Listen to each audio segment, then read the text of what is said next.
நீதி வென்றது. 2020ல நம்ம எல்லாரையுமே உலுக்கிய அந்த பெனிக்ஸ் ஜெயராஜ் சாத்தான்குளம் கொலை வழக்குக்கான தீர்ப்பு இன்னைக்கு வெளிவந்திருக்குது. நம்மளுடைய மதுரை உயர்நீதிமன்றம் அந்த வழக்குல தொடர்புடைய 9 காவலர்களுக்குமே இரட்டை மரண தண்டனை விதிச்சு ஒரு அதிரடியான தீர்ப்பு வந்து கொடுத்திருக்காங்க.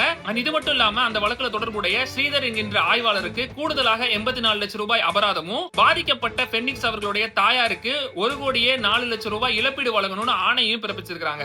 முக்கியமா இந்த ஒரு வழக்கை பத்தி சம்பந்தப்பட்ட நீதிபதிகள் கூறிய கருத்து என்னன்னா, அரிதிலும் அரிதாக பார்க்கக்கூடிய இந்த ஒரு வழக்குல வேலியே பயிர மேஞ்ச கதை தான் நடந்திருக்குது. இந்த ஒரு கேஸ்ல நம்ம வெறுமனே ஒரு ஆயுள் தண்டனை கொடுத்து முடிச்சிட்டோம் அப்படின்னா இந்த போலீஸ்காரங்களுக்கெல்லாம் ஒரு பயம் இருக்காது அப்படின்ற ஒரு காரணத்தினால நாங்க இந்த ஒரு வழக்குக்கு மரண தண்டனை வழங்கி தீர்ப்பளிக்கிறோம் அப்படின்னு சொல்லிட்டு நீதிபதி முத்துக்குமரன் அவர்கள் தீர்ப்பை சொல்லிட்டு தன்னுடைய பேனா முனையை வந்து உடைச்சிருக்காரு. நம்ம நிறைய சினிமாக்கள்ல பார்த்திருப்போம், இந்த மாதிரி ஒரு மரண தண்டனை தூக்கு தண்டனை விதிச்சா வந்துட்டு தீர்ப்பு கொடுத்துட்டு அந்த பேனா முனையை வந்து உடைச்சிருவாங்க. அதே சம்பவம் தான் இன்னைக்கு மதுரை உயர்நீதிமன்றத்தில் நடந்திருக்கு.